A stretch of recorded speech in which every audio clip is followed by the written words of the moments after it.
선 이유가 오늘이 마지막이잖아요. 그죠?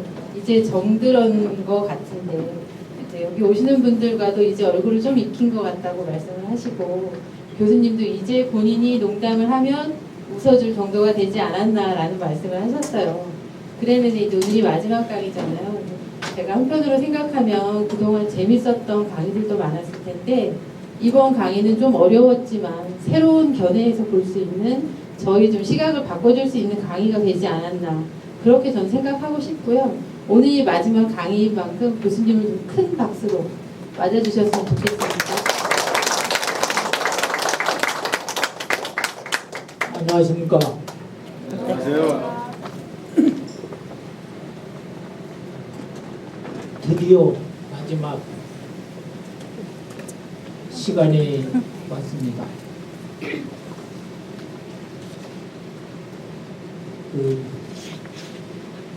제 강의가 좀 어려웠죠. 서울대학에서 이제 강의하던 것을 이제 그대로 좀 쉽게 하느라고 했습니다만은 상당히 어려웠을 것이라고 생각이 듭니다. 끝까지 이렇게 자리를 지켜주시면서 제 강의를 들으신 선생님들에게 다시 한번 감사의 말씀을 드립니다. 그리고 저 자신도 상당히 어려웠어요. 사실은 강의 카드 하나만 들고서 쭉 강의를 해오다가 PPT를, 이 파워포인트 프레젠테이션이라고 하는데, 이 PPT를 만드느라고 상당히 고생을 했습니다. 저의 딸이 건축 설계를 전공하고 있는데,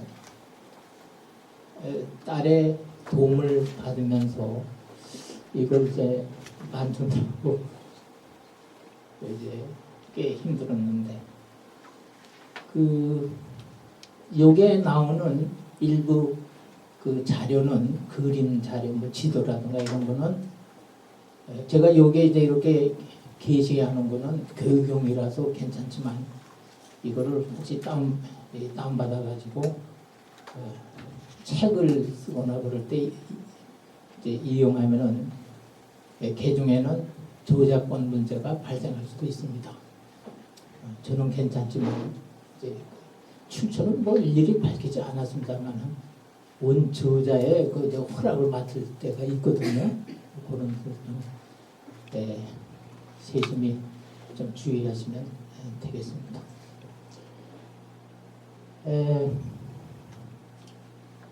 오늘 강의 제목은 로마 공화정은 왜, 어떻게 쇠퇴와 몰락을 하게 되는가.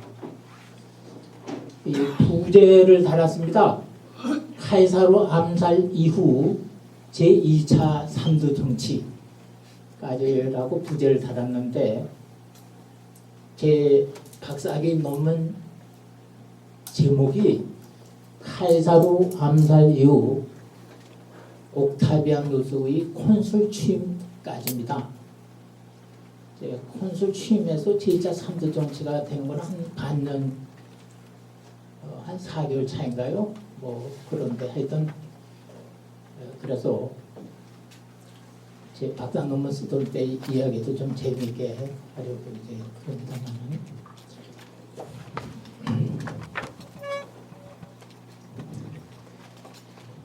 오늘 저희 강의 목차는 로마 공화정 말기의 국가 현안 문제, 포프라레스의 해결 방책과 옵티마테스의 정책 부재. 이건 지난번에 강의에서 그 말미에 대충 설명을 했습니다. 세 번째로 키케로의 공화정 부활의 최후 시도, 옥타비아누스와 로마 군대의 선택, 로마 혁명, 공화정에서 재정으로, 교로, 역사적 교훈, 뭐 이런 순서로 강의를 진행하겠습니다.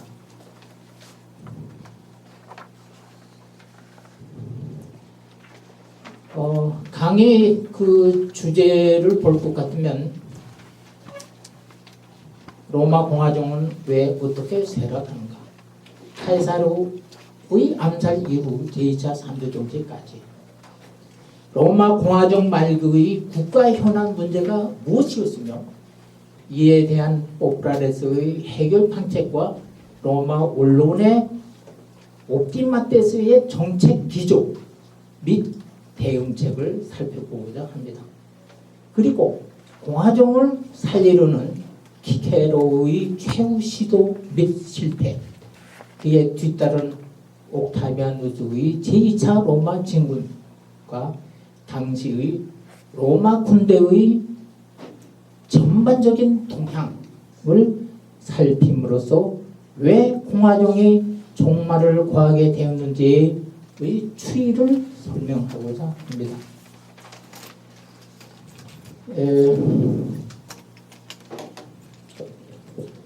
서울대학교가 관악산으로 이제 이전한 게 1975년입니다.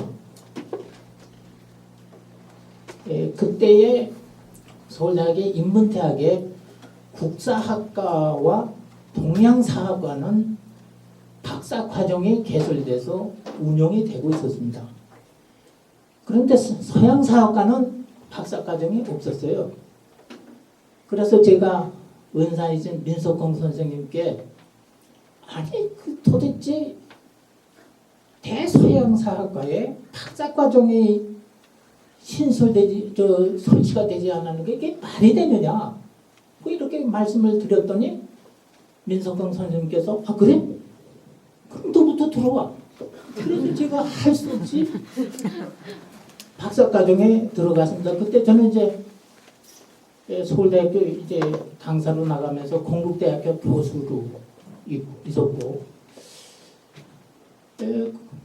뭐 박사가 되지 않아도 뭐 될 그런 처지인데 들어오라니 어떻습니까? 할 수 없이 이제 들어가서 공부를 하게 되었는데, 그래서 이제 박사 논문을 제가 쭉 공부해보던 그라쿠스 형제 개혁에 대해서 이제 쓰려고 그랬습니다. 그럼 한 2년이면 쓸 수가 있었어. 그랬더니 선생님께서 몇 분이 야, 그거 하던 거 그거 좀 놔두고 새로 하라.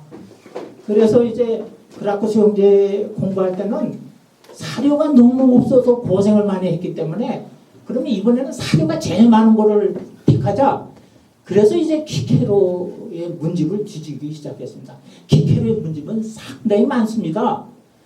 제가 이제 그 후에 한국 키케로 학회를 하나 이제 만들어 가지고 지금 키케로 문집을 50년 동안 읽으면서 번역을 다 하려고 그랬는데, 물론 이제 50년 후면은 제가 죽은 다음입니다만은, 근데 한 10년쯤 되었는데 아직 그 레토릭 그 수사교관하는 거 몇 권 읽고 이제 번역 이제 하게 되겠습니다만은 별로 진척이 안 날 정도로 키케리 문집은 굉장히 많습니다. 그리고 키케리 문집은 그 지중해의 보고와 같이 무궁무진한 그 내용들이 그 속에 들어가 있습니다. 연설문, 뭐 서간문, 또 뭐 그다음에 정치 논설, 무슨 철학 책, 뭐 무슨 종교에 관한 거쭉 이제 이렇게 했는데, 이를테면 키케로가 카이사르와 뭐 주고받은 편지도 있고, 뭐 굉장히 하여튼 그 이제 좋은 내용들이 많이 있습니다. 하여튼 그거를 이제 뒤지기다 보면서 잘 아시다시피 1979년에 제가 이제 박사과정을 이제 수료한 다음에 1979년 2월 달에 건국대학교에서 이제 서울대학으로 이제 교수실을 옮깁니다. 그런데 1979년 잘 아시죠? 11일이 나는 거예요. 10월 26일 날. 그런데 이렇게 서울대학에 가봤더니 학생들이 데모를 하는 거예요. 뭐 유신철폐, 뭐 졸업정제 폐지, 졸업정제 폐지, 뭐 막 이제 데모하고 그러는데,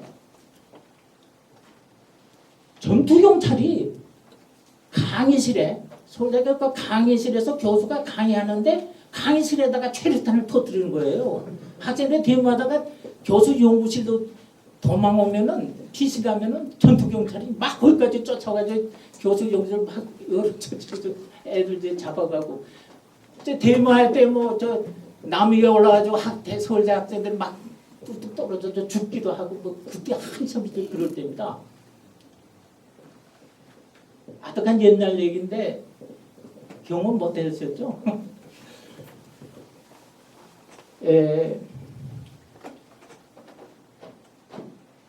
그런 판국에 이 박정희 시대의 정권이 이게 얼마 못 가겠구나. 그런데 12.6이 나기 한 달 전에 유명한 그 미국에서 나온 그 시사 잡지가 있습니다. 유명한 게 타임즈하고 뉴스위크입니다. 12.6 사태가 나기 한 달 전에 4주 전쯤 됐을 거예요. 그때 뉴스위크를 딱 사서 보니까 그때 동남아의 버마라든가 무슨 필리핀들한테 독재자가 몇 명 있었지만 우리나라에 이제 박정희 이렇게 쭉 사진을 쭉 들고 이제 기사를 쓰면서 조만간에 이 독재자들이 다른 장군들에 의해서 제거될 거다라고 하는 기사가 떴습니다. 근데 이제 그 박정희 그 사진을 이렇게 내놨는데 아주 얼굴이 우물해요. 그때 뭐 하여튼 그 죽을 때가 가까워서 그런지 모르지만 상당히 그 골치 아프고 뭐 그래서 그런지 하여튼 얼굴이 밝지 않고 그러는데 제가 딱 우리나라에서도 드디어 에나도 제네랄스 다른 장군들에 의해서 박정희가 제거되겠구나 하는 게 딱 떠오릅니다. 조만간에. 왜 그러냐면 제가 그때 박사 논문 주제로 선택한 것이 뭐냐면은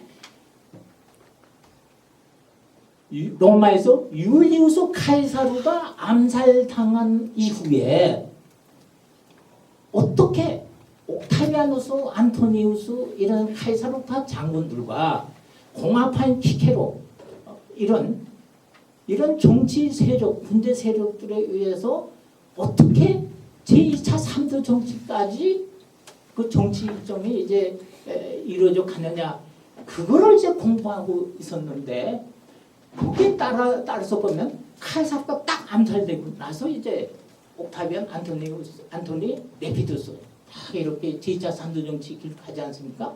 우리나라도 이 뉴스위크의 기자의 그 기사대로 한다면은 꼭 같은 수순을 밟을 것이다. 에나더 제네랄스 누구냐? 11.6 터졌을 때 김제두가 이제 암살하고 조금 있다가 12.12 나가지고 에나더 제네랄스가 누군가 했더니 전두환하고 또 어떻게 그러더라고. 그러니까 이제 뭐 그다음에 조금 있다 광주 사태 뭐 터지고 이제 이렇게 돼가는데 그때 제가 요즘은 다시 역사란 무엇인가 이 책에서는 이에치카를 제가 신랄하게 비판하고 그러는데 그때는 이에치카의 역사란 무엇인가 여기 아주 추리에 있을 때입니다. 이에치카는 뭐라고 그러냐면 역사의 이중적 구조라가 뭐냐 과거의 빛을 현재에 조명해가지고 조명하면은 더 밝아지니까 현재를 더 잘 알 수가 있고 현재의 빛을 과거에 조명하면은 과거가 더 밝아지니까 더 잘 이해할 수가 있다. 이게 역사의 이중적 구조라고 그렇게 이제 이에치카가 썼습니다. 그래서 율리우스 카이사르가 암살당한 이후에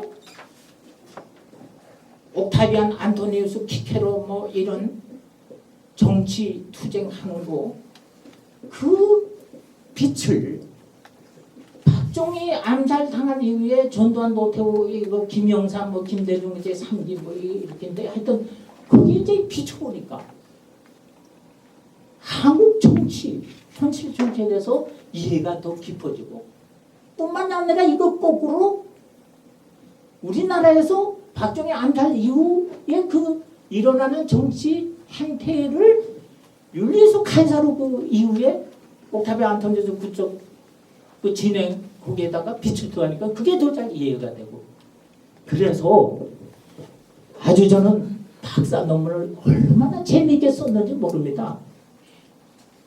그래가지고 이제 박사 논문을 써가지고 제가 이 책이 좀 이게 좀 팔릴 것 같다. 그래가지고 정보 로마 공화정 연구에 딱 뒤에다가 실었는데 잘 팔리지가 않아요.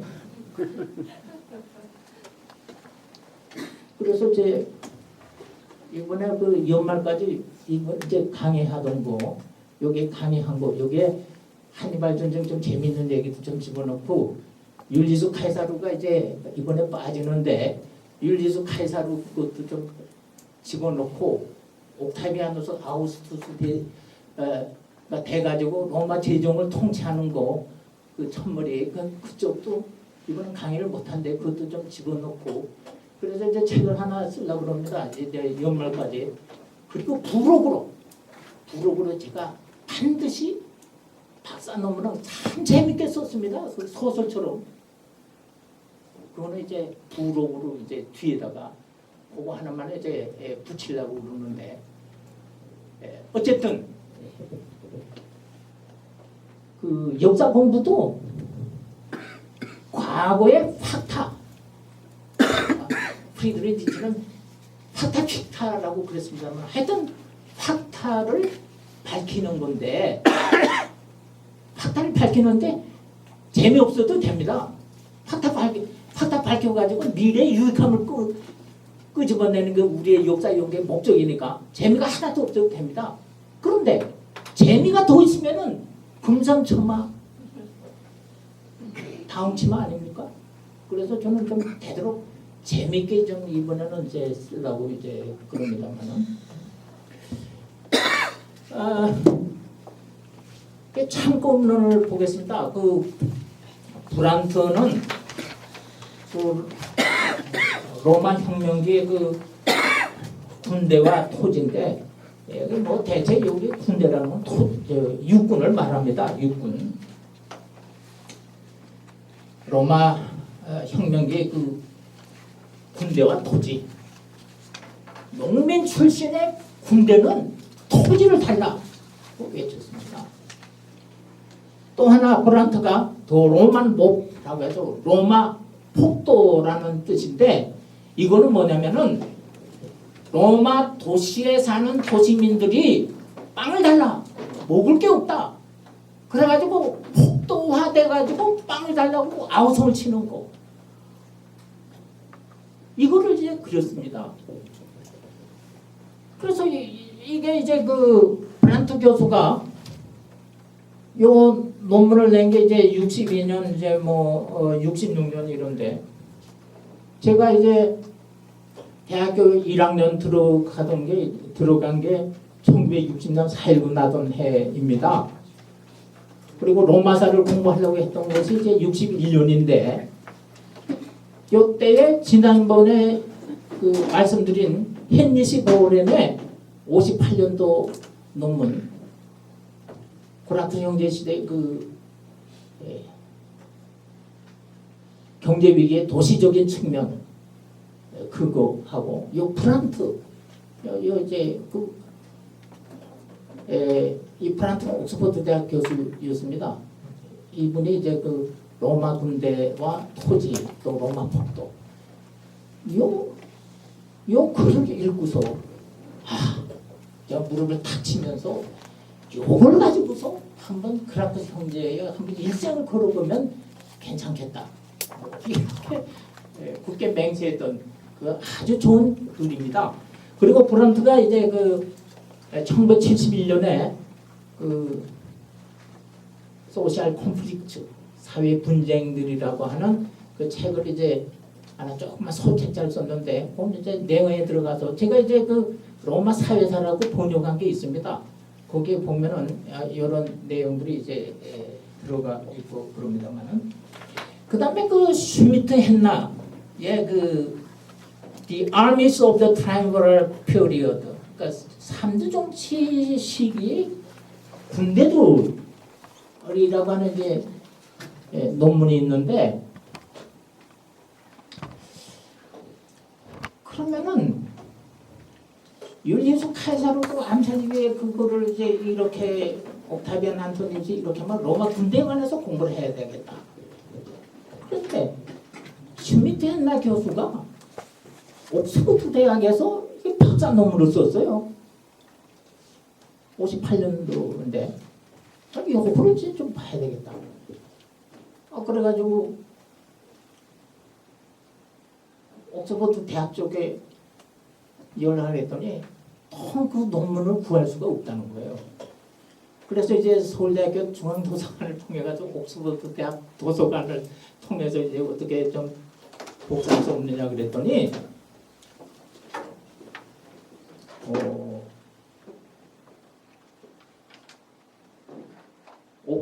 옥스퍼드 대학 도서관의 허가서와 저자인 슈미트 했나 교수의 허가서를 맡아가지고 보내라 그런 거예요. 그래서 이제 슈미트 했나 교수한테도 편지 써가지고 좀 동의서 뭐또 옥스퍼드 그래가지고 했더니 복사비가 얼마나 비싼지 지금 돈으로 하면은 한 5, 60만 원 될 거예요. 그 당시 70년대 초에 뭐 13만 원인가 내가 그때 그래가지고 이제 한번 복수를 하겠다. 내가 영어로 이제 영문책을 쓰면 영문책 값을 상당히 높게 매겨가지고 내가 복수를 하겠다 이런 생각을 했지만 지금도 그러면 한 5, 60만 원 될 겁니다. 70년대 13만 원인가 냈으니까 조그만 한 2, 300페이지 그거를 그래가지고 하여튼 그 논문을 이제 구했습니다. 구해가지고 그래서 이제 82년도에 독일을 가게 됐는데 프라이부르크 대학의 교수로 이제 슈미트 했나 교수가 있었습니다. 이분은 하이델베르크에서 박사학위 받고 옥스퍼드에서 또 박사학위를 받았어요. 그래서 독일에서는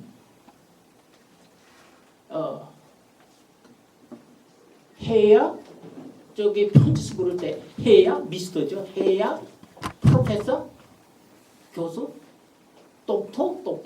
똑토가 3개면은 똑똑 3개를 씁니다. 2개면은 똑토 아무개. 그 집에도 먼저 저기 저 문패에도 똑토라는 거 표시해요. 나는 서울대에서 저기 박사학위 받았는데 내 문패에 뭐 똑토라는 박사라는 게 안 붙어요. 그게 붙어야 뭐 다른 사람들은 뭐 차별화되고 그러지 않겠어요. 우리는 그러는데 독일은 이제 이게 뭐 박사라면 이거 굉장히 높이 이제 그 평가합니다. 그래서 우리나라에서 좀 그런 그 학자들 저기 박사학위 받은 사람들 좀 이렇게 그 우대하는 그런 게 좀 제도적으로 좀 있어야 돼요. 그래야 좀 학문하는 사람들이 좀 어깨를 펴고 좀 공부할 수 있지 않겠는가 하지만 하여튼 그 슈미트했나 42세 프라이부르크 대학에 찾아갔습니다. 그분 찾아갔더니 저녁 6시에 이제 만나자고 했더니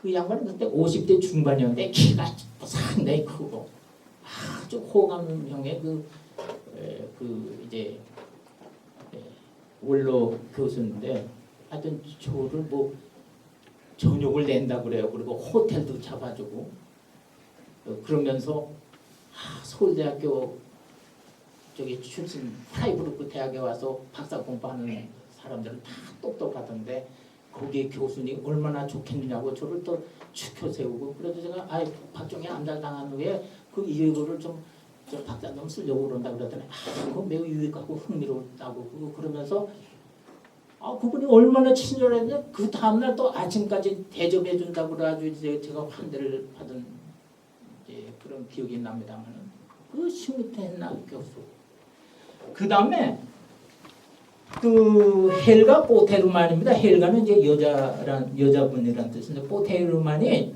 독일 말로 그 카에사르의 그 죽음으로부터 제2차 삼중 정치의 확립 때까지 로마 병사들과 정치라고 하는 박사 논문을 출판했습니다. 요거를 보니까 얼마나 잘 썼는지 이게 딱 내 마음에 드는 거예요. 아, 요거 가지고 우리나라 박정희 안 살리기 위해 전두환 노태우 뭐 김영삼 이거지 이렇게 싸움하는 거 뭐 이거를 이제 이렇게 좀 하면 참 정리하면 좋겠다 해가지고 그래서 이제 제 박사 논문에 그 기본이 되는 책이 바로 요 독일어 요 책이었습니다. 요거. 그 다음에 또 하나 그 헬만 뱅종이라고 하는 분이 이분은 이제 그 미넨 대학인데 아마 그 앞에 그 포테르만도 그 이분이 이제 지도 교수였을 겁니다.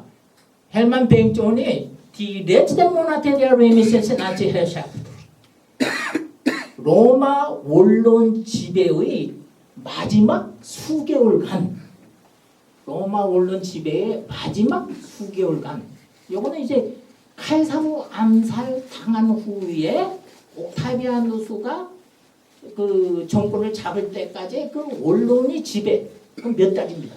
그거를 이제 독일말로 이제 썼는데 얼마나 그 독일어로 잘 썼는지 몰라요. 우리 때 그때만 하더라도 독일어가 제2외국어였습니다. 그래가지고 제가 서울대학교 그 저기 3, 4학년 재학생들과 함께 이 뱅종의 그 독일어 논문을 같이 읽었습니다. 그 어려운 논문을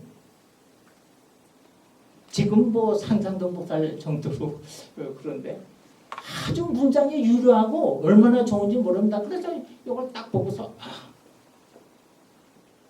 이대로 이제 쓰면 되겠다 해서 박사 논문을 이제 쓰기로 작정을 했는데 그 다음에 이제 고민 하나 생겼습니다. 그게 뭐냐?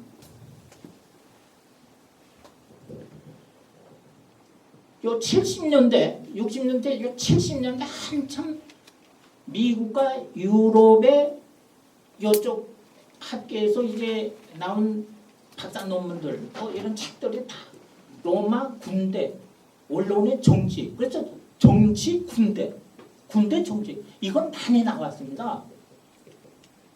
그런데 정치를 하려면 돈이 있어야 되지 않습니까? 돈 관계는 뭐냐? 이거 이제 제가 이제 고민에 빠졌는데 돈 관계는 테오도르 몬젠의 그 로마 헌법이라는 책이 이제 그 중에 이제 트리뷰튼 전쟁세라는 게 좀 나옵니다만은 그거 가지고는 도저히 저기 해결을 볼 수가 없어요.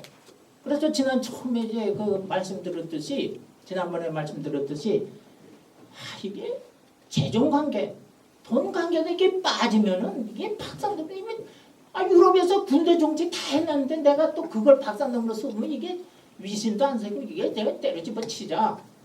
뭐 이미 서울대학 교수도 된 마당에 뭐 박사기 뭐 넥타이처럼 그거 없어도 되지 않느냐 이런 생각을 하고 있는데 정말 포기하려고 그랬습니다. 그런데 하늘이 저를 도와주는지 하여튼 니콜레라고 하는 그 파리 대학 교수가 있습니다. 니콜레가 프랑스어 말로 프리부통 레세르세 슈르라 피스칼리테 디렉테 수라 레publique 로맨 로마 공화정 하에 직접세의 연구 트리부통 전쟁세입니다. 전쟁세는 지난번에 말씀을 드렸습니다. 베이를 로마가 공격하는데 8, 9년 걸립니다. 그래서 로마 군대에게 군인들한테 봉급을 줘야 되겠다. 그래가지고 자진해서 전쟁세 트리부텀을 냅니다. 원론에 앞장섰습니다. 호명관들도 앞장섰고. 그래가지고 전쟁이 끝나면은 반드시 전쟁세를 되돌려줬습니다. 그래서 이게 뭐 세금이냐 대출이냐 그래가지고 논란이 있습니다만은 그러다가 기원전 167년에 이게 트리비튼 전쟁세 걷고 또 상환해주고 걷고 상환 이거 그냥 없애자. 그래서 기원전 167년에 전쟁세 트리비튼 징수를 중단합니다. 왜 그러냐? 뭐 여러 군데서 돈이 많이 들어오기도 해권이 와. 특히 히스파니아, 스페인입니다.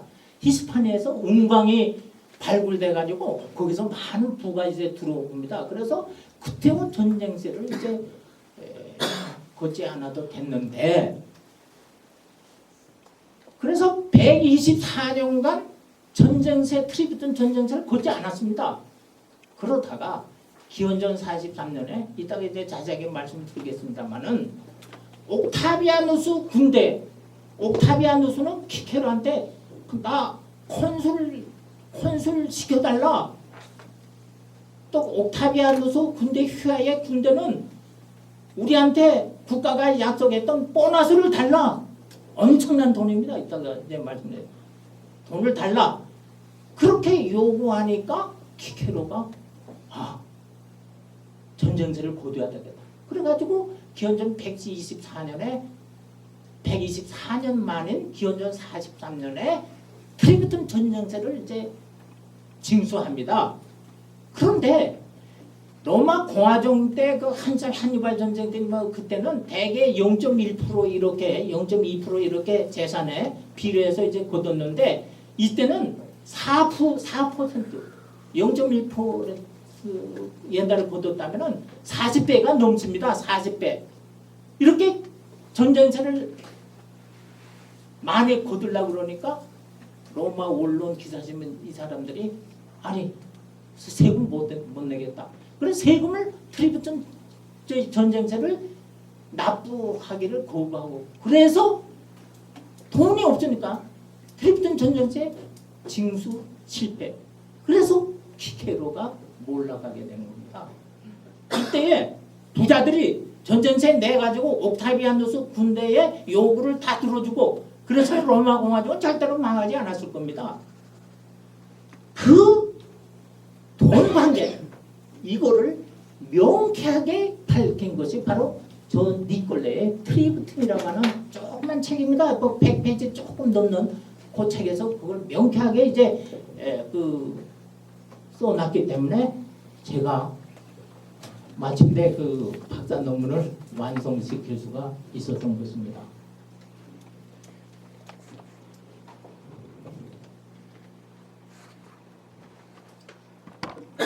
그리고 그 로날드 사임 경의 그 로마 혁명사라고 하는 것을 1권과 2권을 이제 김덕수 교수와 같이 이제 공동으로 번역을 했습니다. 1권과 2권 뭐 요거는 기원전 60년부터 AD 14년까지 아구스투스가 죽을 때까지 재미있는 얘기들이 많이 나옵니다. 안토니우스와 클레오파트라가 뭐 사랑을 하게 되고 뭐 그런데 안토니우스와 클레오파트라 사이에 자녀가 몇인지 아십니까? 하나도 모르죠? 넷입니다. 네 명을 낳습니다. 안토니와 클레오파트라 사이에. 뭐 그런 얘기는 이제 뭐 재밌는 얘기들 많이 있습니다. 그리고 이제 김덕수 교수는 제 직계 제자입니다. 지금 서울대 교수인데 2013년에 아구스투스의 운수종이라고 하는 책을 내놨습니다. 저한테 이제 제 박사학위 받고 내놨는데 그거 보면은 재미있게 읽으리라고 생각이 듭니다.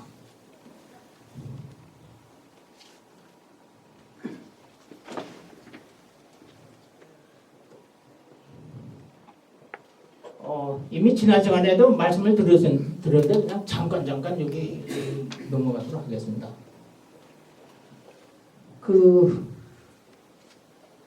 브란트는 그 소셜 콘플릭트 오브 더 로만 리퍼블릭 로마 사회사로 제가 이제 번역을 했는데 여기 보면은 도시민들은 공부를 달라, 농민들은 토지를 달라. 농민 출신의 군대는 토지와 돈을 달라. 또 이제 뭐 부채 문제, 빚을 좀 감소시켜 달라, 뭐 이런 얘기. 그래서 그라쿠시 형제 이후에 로마 공화정이 몰락할 때까지 그 로마 공화국이 해결할 국가적인 현안 문제가 뭐냐? 농지 분배 문제, 곡물 배급 문제, 군 제대 후의 보상 문제, 부채 말소 문제, 이러한 것이었습니다. 다 이것이 로마 시민들의, 도시민, 농민, 군대 뭐 이런 사람들의 먹고 사는 문제입니다. 이게 먹고 사는 문제, 생긴 문제를 해결해 달라라고 하는 것이 이제 로마 공화정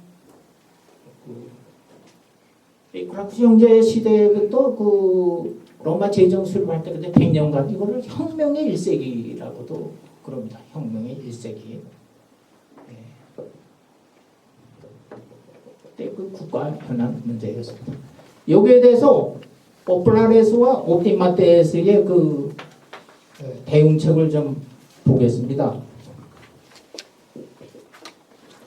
자, 제가 이제 말씀드렸습니다만 다시 한번 정리를 하겠습니다. 로마 공화정 시대에는 정당이 없었습니다. 테오도르 몬제는 평민당과 귀족당, 정당으로 설명했는데 이것은 사실과 다른 것입니다. 정당이 아니라 당파가 있었습니다. 동당, 뭐 이제 가문들끼리 제외해가지고 정치를 하는 동당, 파당, 우리나라 사색당파처럼 그냥 당파라고 하는 것이 좋겠습니다. 당파가 정치를 하고 있었는데 여기에서 포플라레스건 조금 더 설명을 좀 다시 하겠습니다만 포플라레스건, 옵티마테스건 다 귀족 출신입니다.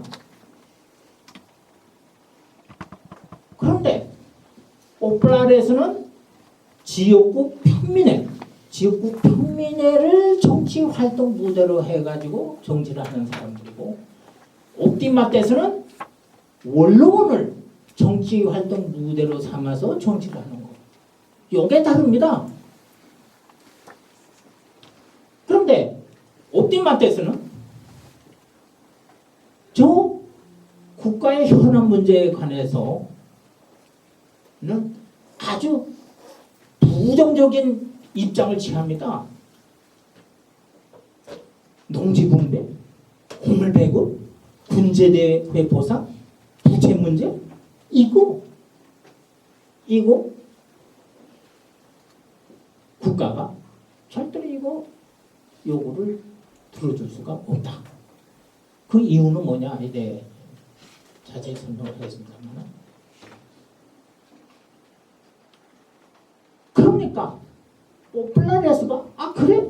옵티마테스 쪽에서 그거 할 수 없다 그래? 그럼 우리가 하마. 그래서 농지 분배, 곡물 배급, 부채 말소, 군제대 후의 보상, 이 문제를 지역구 평민에서 법을 만들어 가지고 그대로 그거를 실시하는 거. 이것이 포플라레스가 되겠습니다.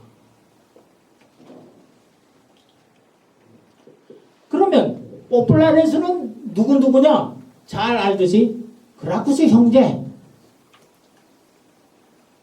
그 다음에 마리우스, 포플라레스입니다. 마리우스. 그 다음에 옵티마테스가 나옵니다. 그게 누구냐면 술라입니다. 술라. 그런데 마리우스가 정권을 잡고 나면 귀족 기사 신분을 거기다 그냥 죽입니다. 술라가 또 정권을 잡고 나면 평민파 쪽 이쪽을 또 거기다 죽입니다. 그래서 귀족들이 마리우스 술라 그 정권에 왔다 가는 통에 귀족들이 많이 죽었고 기사 신부는 뭐 2,000명이 죽었다고 그래요. 그 똑똑한 친구들이 다 죽고 나니까 나중에 로마 공화정 말기 때는 정치할 사람이 없어요. 그런 것도 이제 큰 문제로 이제 지적할 수가 있겠습니다만, 그 다음에 제1차 3대 정치, 율리우스 카이사르, 또 누굽니까? 폼페이우스, 크라소스, 요 총리들이 나와서 정권을 좌지우지하는 게 제1차 3대 정치에서 요 사람들이 포퓰라레스입니다. 그리고 카이사르가 이제 갈리아 정복을 하고 끝내고 이제 루비콘 강을 건너가지고 이제 올 때에 카이사르는 포퓰라레스. 그런데 폼페이우스는 요때 등을 돌려가지고 원론편에 갚았습니다. 그래서 요 폼페이우스는 요때는 카이사르와 싸우는 폼페이우스, 요때는 폼페이우스는 옵티마테스가 됩니다.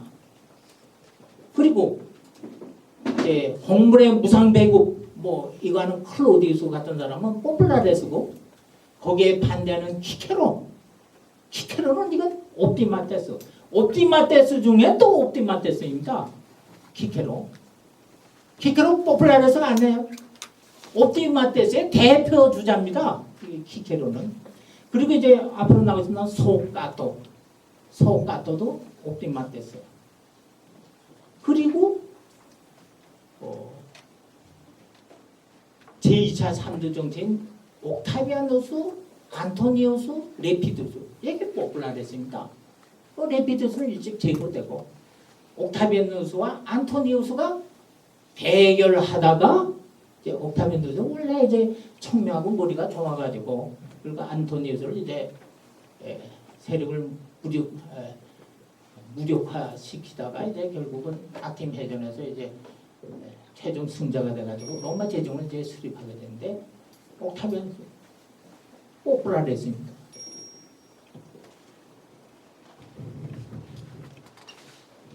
그러면 포퓰라레스, 또 우리나라 말로 이제 좀 번역을 하면 어떻게 되느냐? 포퓰라레스 원래 포퓰루스에서 나왔는데, 포퓰루스는 처음에 말씀드렸듯이 인민이라는 뜻입니다. 인민은 시민이라는 뜻이고, 그 당시 시민은 국민이니까 국민.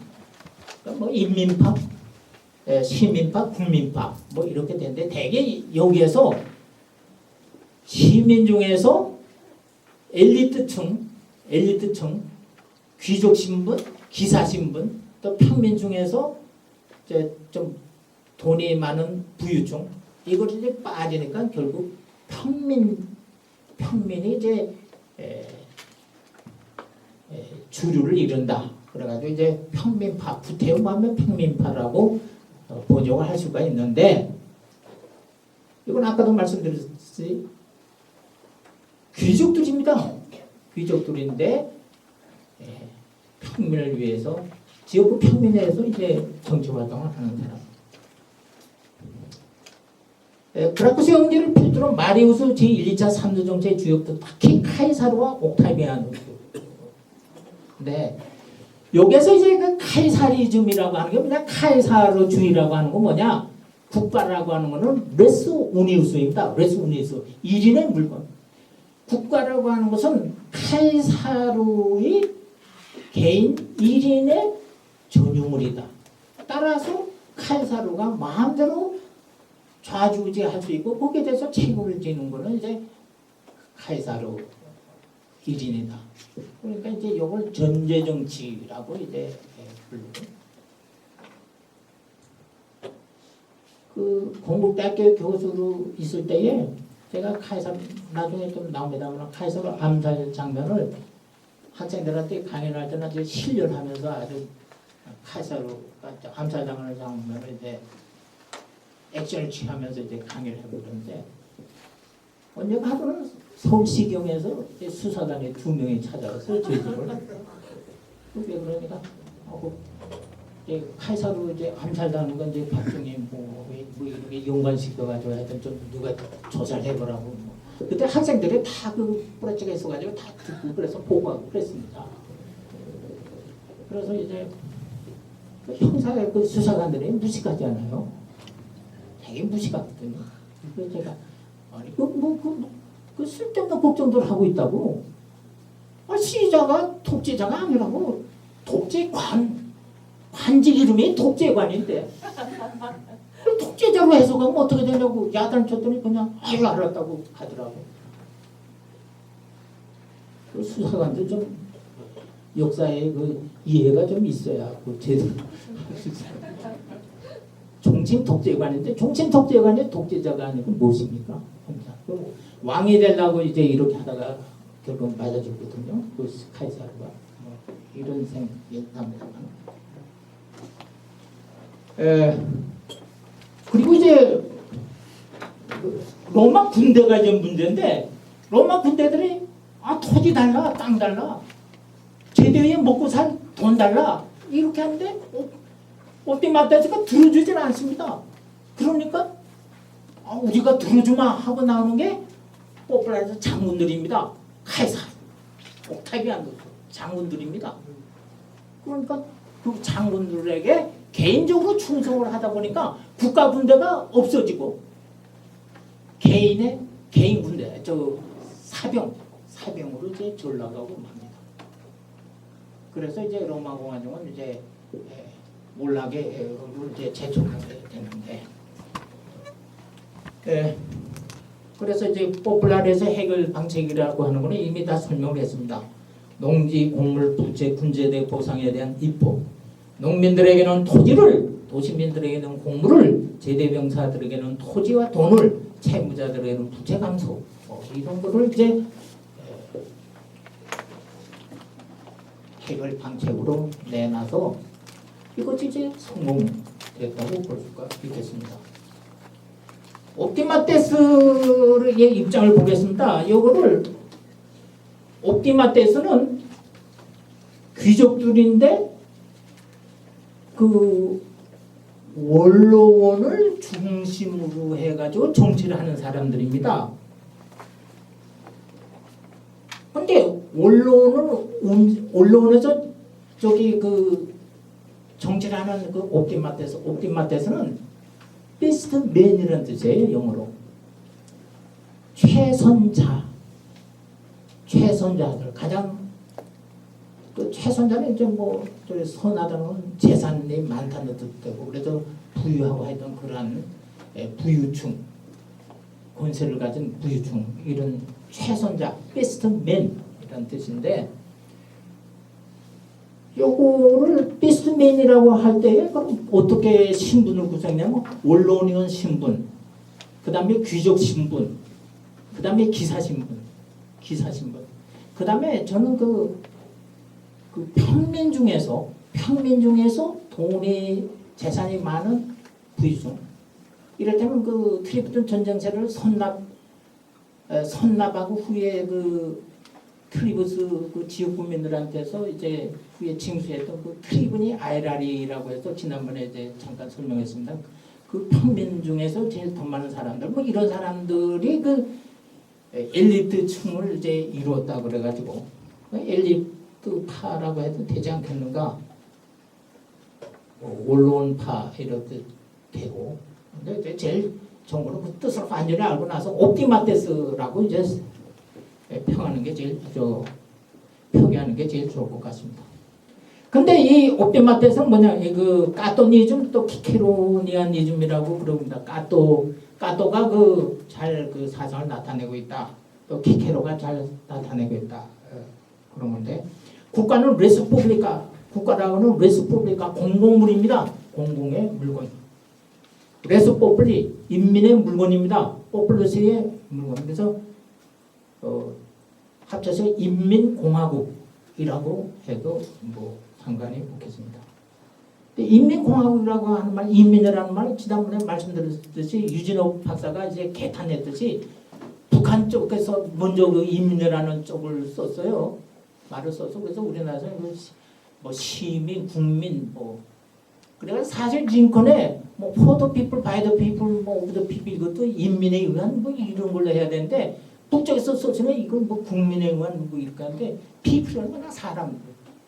근데 그 중국에서는 저기 인민이라는 말을 이제 쓴다고 그래. 인은 지배층, 민은 뭐 피지배층 이렇게 중국사에서는 얘기한다고 그러는데 하여튼 그래서 이걸 인민공화국 또 우리나라에서는 그래서 인민공화국이란 말 대신에 시민공동체라는 말을 쓰자 뭐 이렇게 또 했습니다만 지금 뭐냐면 국가는 로마 인민인데 인민의 대표자가 누구냐? 원로원입니다. 원로원. 그래서 로마 인민 즉 원로원들의 공유물이다. 국가라고 하는 로마 인민 즉 로마 인민의 대표자인 원로원들의 공공물이다. 그러므로 로마 그 국가는 원로원 의원들이 공유물이니까 책임을 지고서 마음대로 그 좌지우지하면서 국가를 경영하고 거기에 대해서 책임을 지는 것도 원로원이다. 이런 뜻이 되겠습니다. 그런데 이 옵티만테스가 농지분배 공물포획업 부채말섭 군제대구의 부상 여기에 대해서 반대를 했다고 그랬습니다. 그럼 왜 그러냐? 그거를 들어주다 보면은 국고가 고갈된다. 국고가 고갈된다. 그러면은 전쟁세니 뭐 그럼 세금을 납부하면 되지 않느냐? 세금을 내 가지고 해결하면 되지 않느냐? 세금은 낼 수가 없다는 것입니다. 그래서 저는 그래서 그 부자 무세라고 하는 말을 이제 제가 좀 만들었었는데 부자 무세. 부자는 이제 세금이 없다. 세금을 낼 수가 없다. 이런 뜻입니다. 오늘 이제 그 부자 감세라고 하는 게 이제 우리나라에서 이제 정치 현안에서 문제가 되는데 부자 감세는 조금 다릅니다.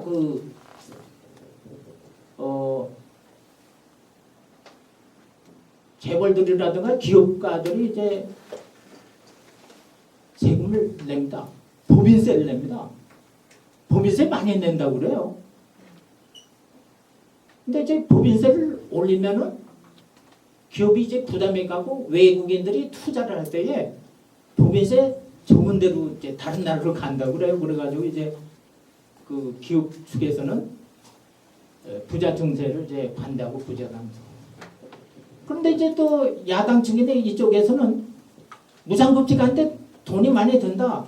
이거 부자 증세 해가지고 그걸 이제 해결해야 되지 않느냐. 그때 그 부자 증세라고 하는 게 이게 법인세 올려야 된다는 얘기를 해요. 그래서 뭐 저는 잘 그쪽에 대해서 전문가는 아니라서 그렇지만은 하여튼 부자 감세라고 하는 거는 재벌들은 기업들이 세금을 다 내는 겁니다. 다 내는 건데. 그거는 이제 뭐 우리나라의 그 정치나 행정하시는 분들이 뭐 알아서 처리한 문제고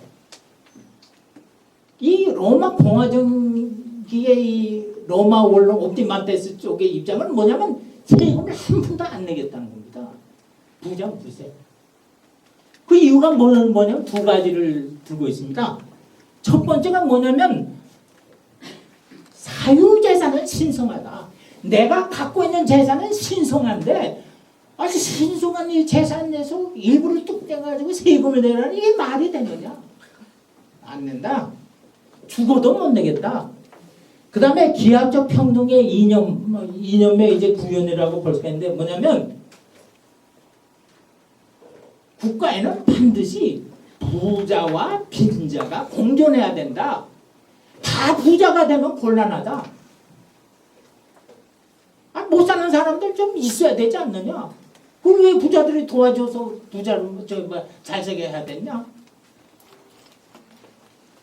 기하적 평등사상, 그 비례적 평등사상이라고 하는데 이건 이제 산술적 평등사상은 다릅니다.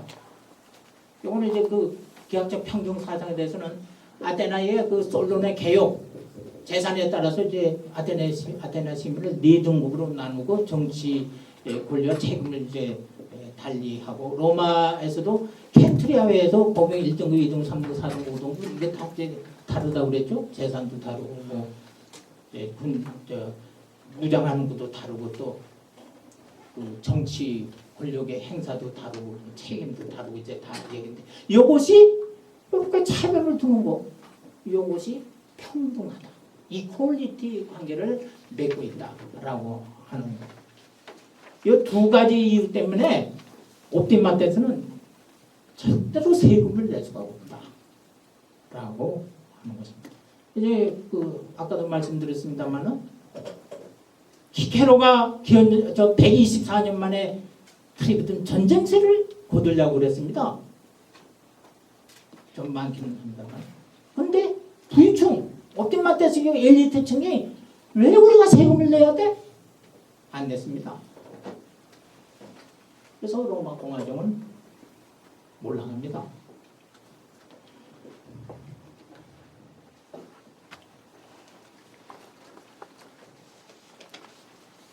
네. 잠깐 쉬겠습니다. 그 포플라레스가 뭐냐면 1차 산주 정치 뭐 이제 카이사르 뭐 이렇게 폼페이스 크라시스 뭐 이렇게 해가지고 이제 그래서 포플라레스가 너무나 거세게 자기들의 그 정책을 갖다가 추구하고 그러다 보니까 이 옵티마테스들은 그 중에 특히 대표 주자인 키케로는 어떻게 생각했냐면 국가를 하나의 배로 생각을 했습니다. 선박으로.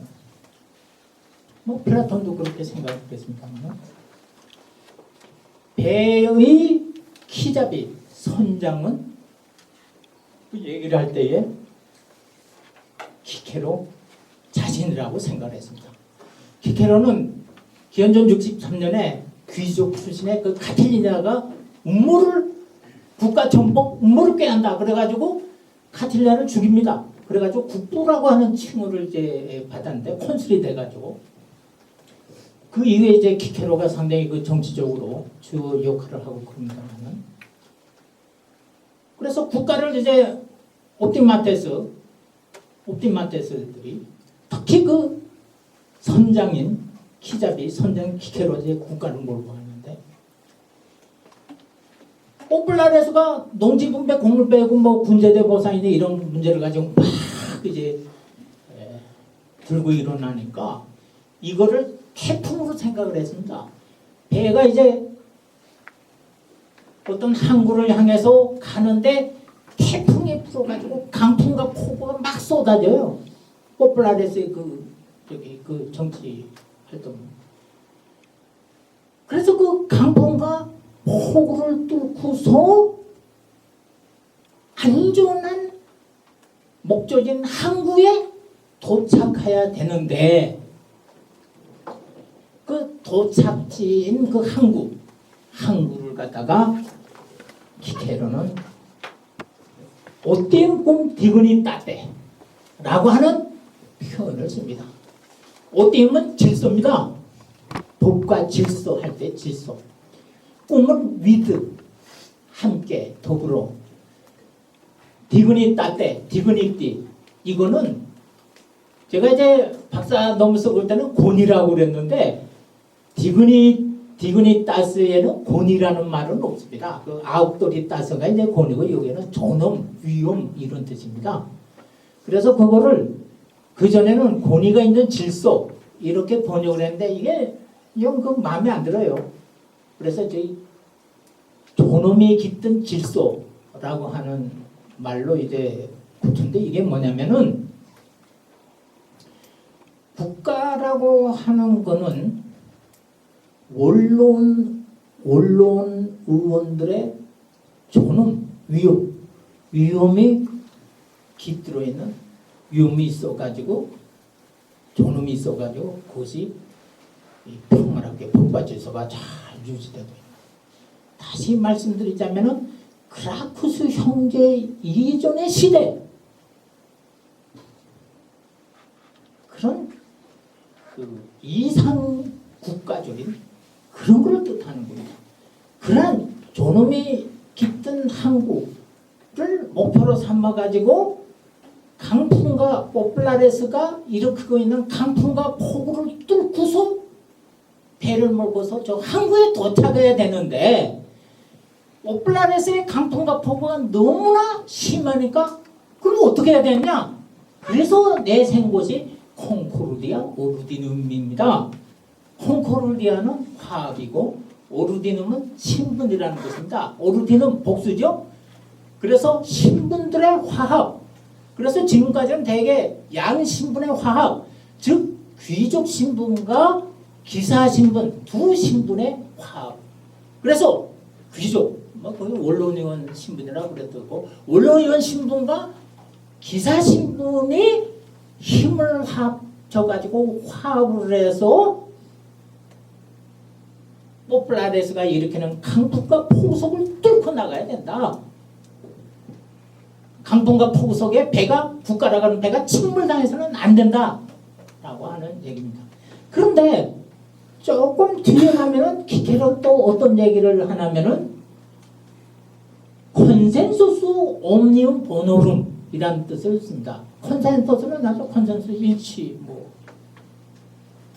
옴니움은 올 모든 보노룸은 저기서 착할 선자 그런 선자들 이건데 이건 이때는 재산을 가진 사람들을 얘기합니다. 유산자니까 전 유산자층의 일치 똘똘 뭉쳐가지고 그럴 때 여기 전 유산자층이라고 할 때 저는 이제 아까 누차 말씀드렸습니다만 원로의원 신분, 귀족 신분, 기사 신분, 평민층에서 돈 많은 친구들, 평민들도 돈 많은 친구들은 재산 아끼는 거는 귀족들과 마찬가지였겠죠.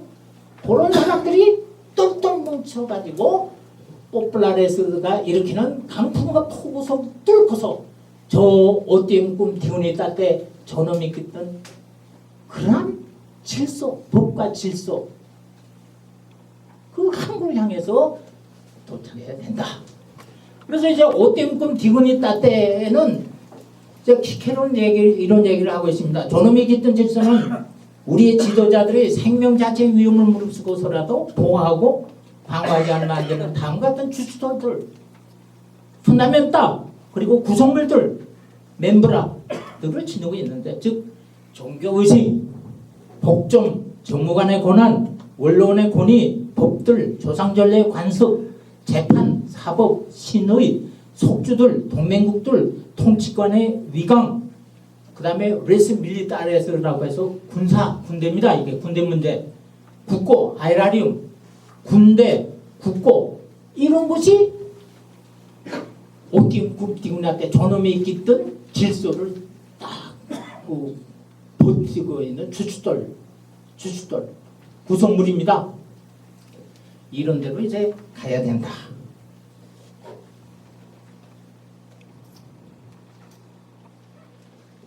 네, 그러면은 카이사르 암살 이후에 그 정치 일정에 관해서 간단하게 말씀을 드리겠습니다.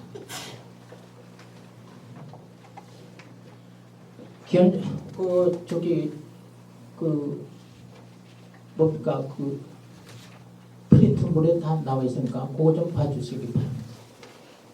기원전 49년 1월 10일 카이사르가 루비콘강을 건넙니다.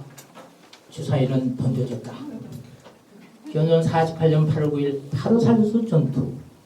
이거는 카이사르와 폼페이우스 두 군대가 여기서 결전을 벌립니다. 자세한 것을 생략하겠습니다.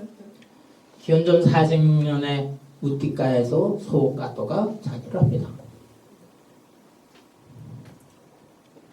소까토는 대까토의 증손자입니다.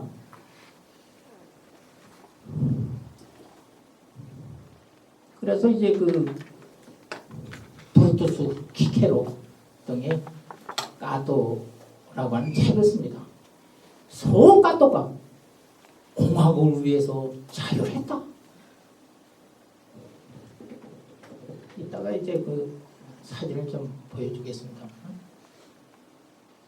소가토가 공화국을 위해서 자결했다. 공화정의 심볼입니다. 이 소가토가. 그렇게 되니까 이제 그 카이사르가 안티카토, 까토를 반박함이라고 하는 책을 씁니다. 소책자입니다. 이 두 개 다 없어져가지고 오늘 볼 수가 없습니다.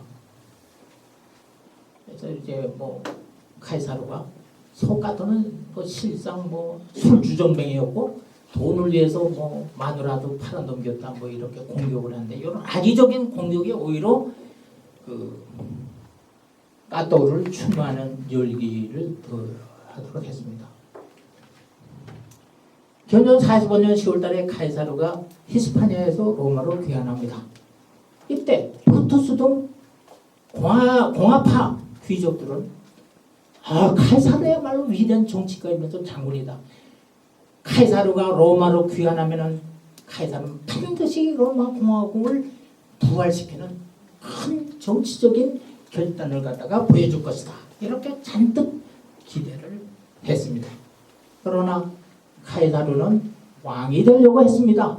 그래서 약 60여 명의 언론원들이 브루투스와 카시우스를 중심으로 돌덩쳐가지고 카이사르를 암살합니다.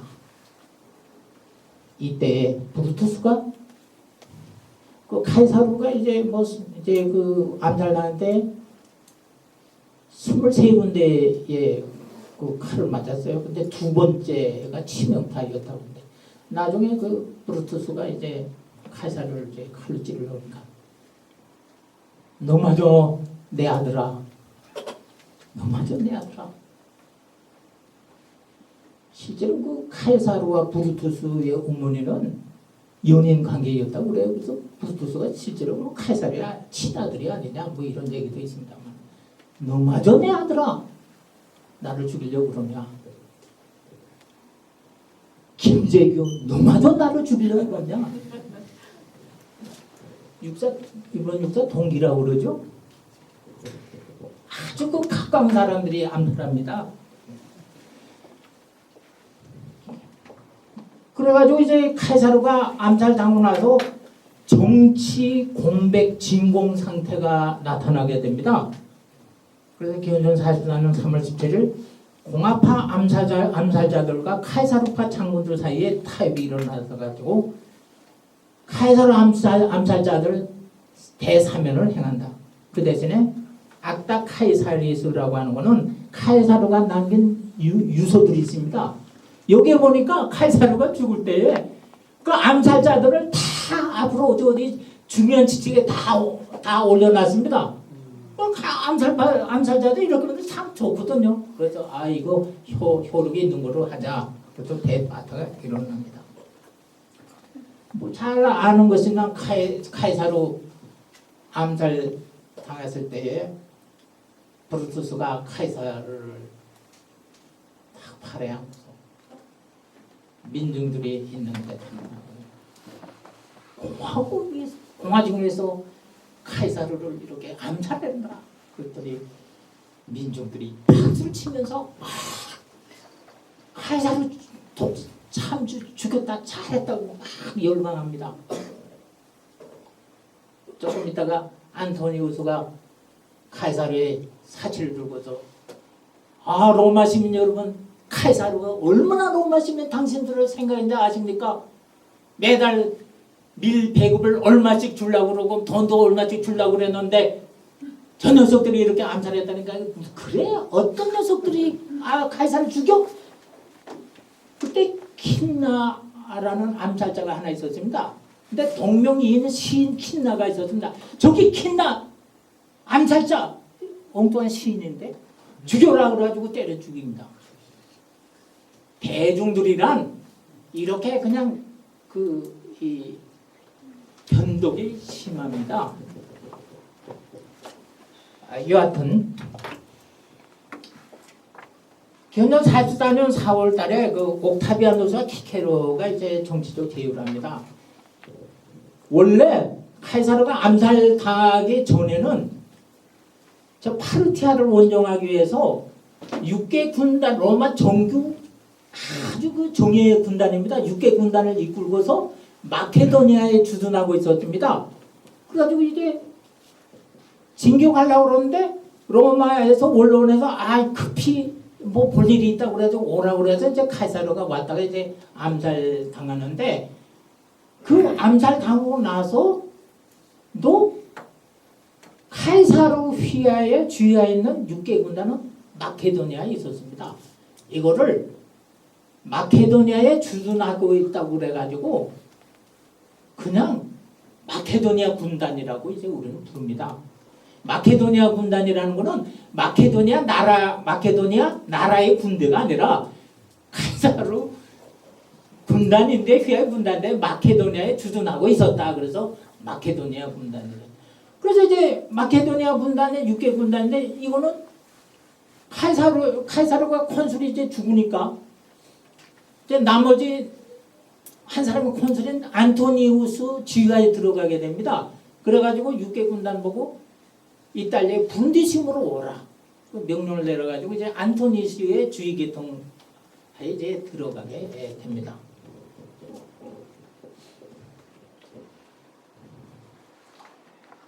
그런데 이제 옥타비아누스는 마케도니아에 있다가 로마로 와가지고 근데 자꾸 그 안토니우스가 자기를 제거하려고 그래요. 옥타비아누스가 양자로 된데 옥타비아누스는 원래 카이사르의 누나의 딸 아띠아의 아들입니다. 그 손자뻘이죠.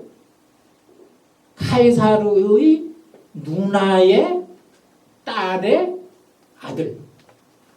그래서 이거를 영어로는 그랜드 네프라고 하는데 이게 조카가 아니라 그냥 종족한가 뭐 그런 겁니다.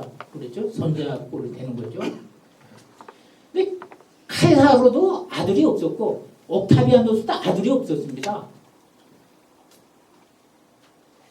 옥타비아누스는 딸이 하나 율리아라고는 딸이 있었는데 아들이 없어가지고 옥타비아누스 후계자 결정하려고 뭐 양자로 삼으면 양자로 삼면 쪽쪽 또 죽습니다. 그걸 아그리빠니 뭐 또 사위로 삼아가지고 후계자 만들려는데 또 이건 이제 일찍 죽어요. 그래서 나중에 사실은 그 2대 왕인 그 2대 황제인 티베리우스는 그 리비아 그 초의 전 남편의 아들입니다. 그래서 그 옥타비아누스가 아우구스투스가 그 티베리우스를 아주 내쳐버립니다. 그러다 할 수 없이 그냥 없어요. 그래서 이제 다시 이제 블루들이 이제 그럽니다만 카이사르 옥타비아누스 아들이 없었다. 그래서 저 남자건 여자건 시집 장가가면은 아들 하나는 거구나. 요즘 좀 다릅니다. 또 세대가 다르죠. 그때는 이제 그랬습니다만은. 그래서 이제 옥타비아누스가 안토니오가 자꾸 자기 제거하려고 그러니까 키케로와 손을 잡습니다. 그래서 키케로는 옥타비아누스와 손을 잡아가지고 안토니우스를 제거하고 안토니우스만 제거하면 로마 공화국은 새로 탄생할 수가 있다. 그래가지고 옥타비아누스와 손을 잡고 그래서 옥타비아누스와 안토니가 싸우게 됩니다. 그래서 이제 옥타비아누스가 안토니우스를 전쟁에서 이겨가지고 무티나에서 지금 모데나인데 거기서 싸워가지고 이겨요. 그러니까 옥타비아누스가 나 콘술 시켜달라. 전송의 보너스를 내 휘하 군대한테 얼마씩 줘라. 이렇게 요구를 하게 되는 겁니다.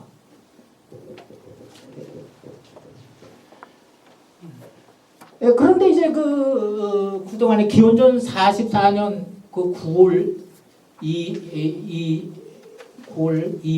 2일에서 그 다음에 기원전 40년 4월 21일 키케로가 안토니우스 제국운동을 합니다. 카이사르 암살 때에 그 암살 파티에 브루투스 카시우스는 40대였어요. 귀족들이고 키케로는 60대 이제 기사신문 출신 아닙니까? 키케를 저거 나이도 늙고 그러니까 배반할지도 모르는 나이가지고 키케를 싹 빼버리고 브루투스 카시우스 40대 자기네들끼리 카이사르를 암살했어요. 그때 이제 키케로가 두고두고 얘기하는 게 아니 그 자리에서 안토니우스를 죽였어야지 왜 안토니우스를 살렸느냐 그걸 두고두고 내내 안토니우스만 제거하면 화종은 이제 한 번 더 부활할 수가 있다.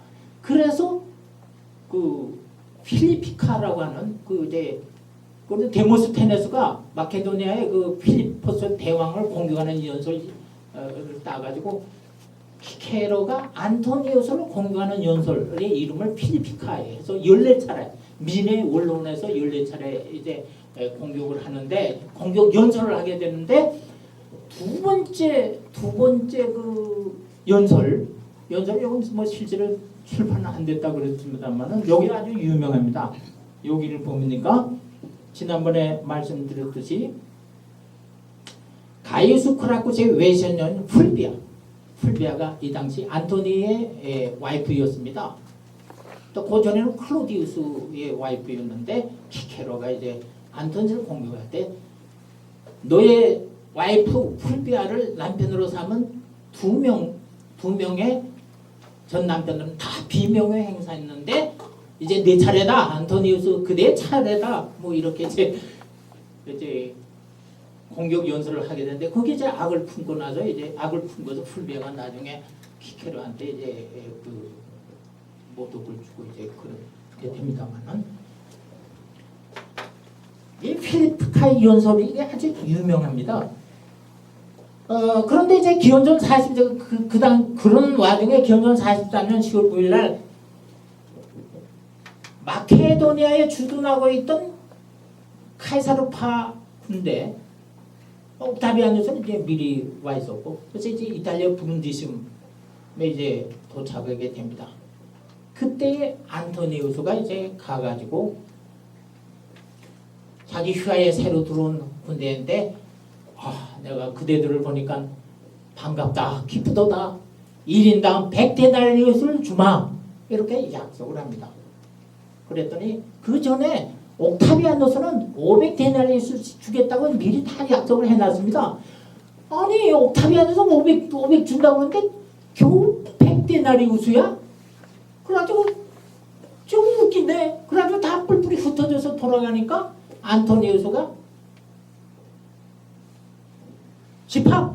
그래가지고 300명의 백인대장들을 즉결 처형합니다. 그러니까 바짝 걸어가지고 다시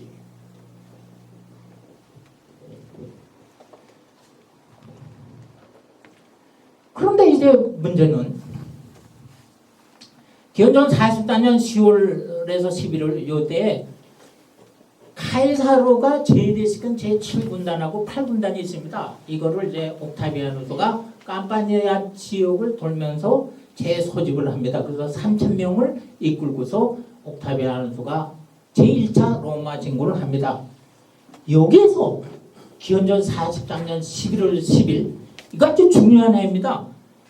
여기에서 옥타비아누스는 나는 장차 안 국가를 위해서 공화를 위해서 충성을 바칠 것이며 안토니우스와 싸우겠다. 이것을 천명합니다. 그렇게 되니까 제7, 8군단, 3,000명 병들은 아니 카이사르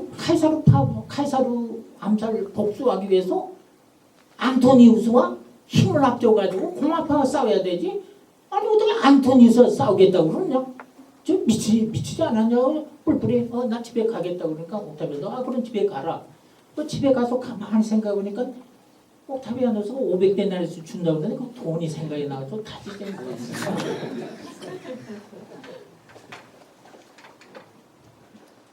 그런데 한편 요게 이제 중요합니다.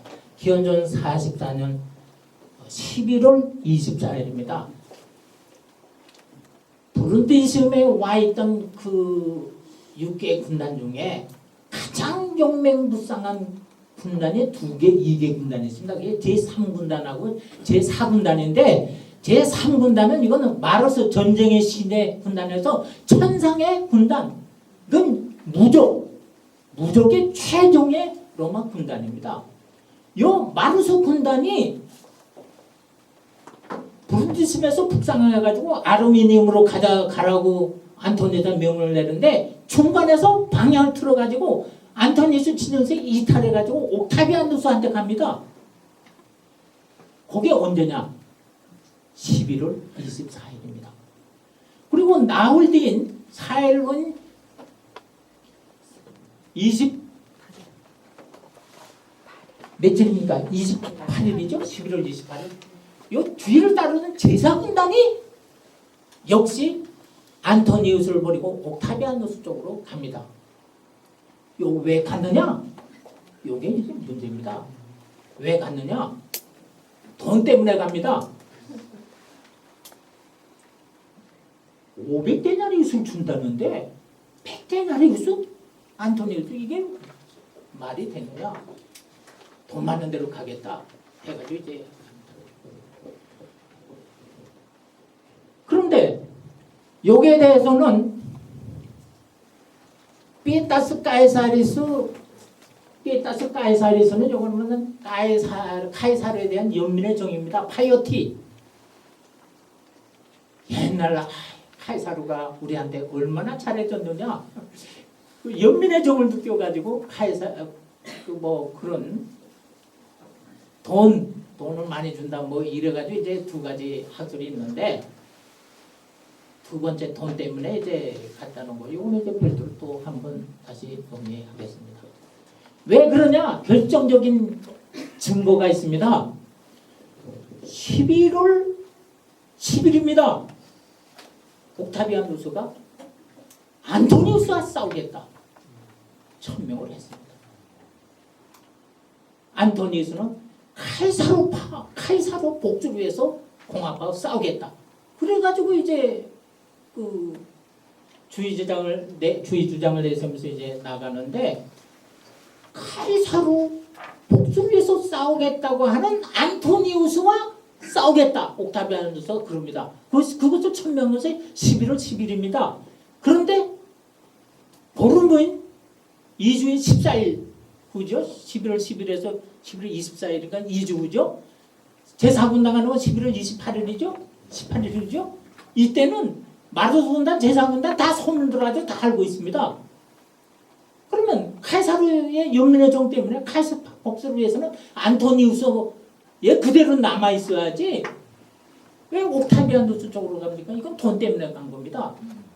그런데 이렇게 이개 군단이 최종의 군단이 옥타비아누스 쪽으로 가니까 안토니우스가 큰일 났다고 그래가지고 당장 달려가지고 남은 군대한테 그냥 500데나리우스 줄 테니까 그대로 남으라고 해서 제2군단하고 제35군단 그대로 남습니다.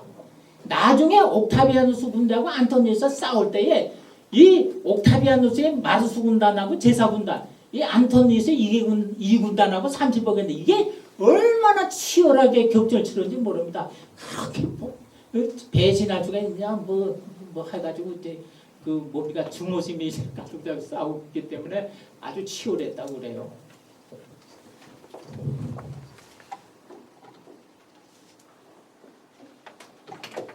그런데 이제 안토니우스의 그 콘sul 임기는 견전 44년으로 끝납니다. 그러면 새로운 콘술 두 사람이 이제 등장하게 되는데 이게 히르티스하고 판사입니다.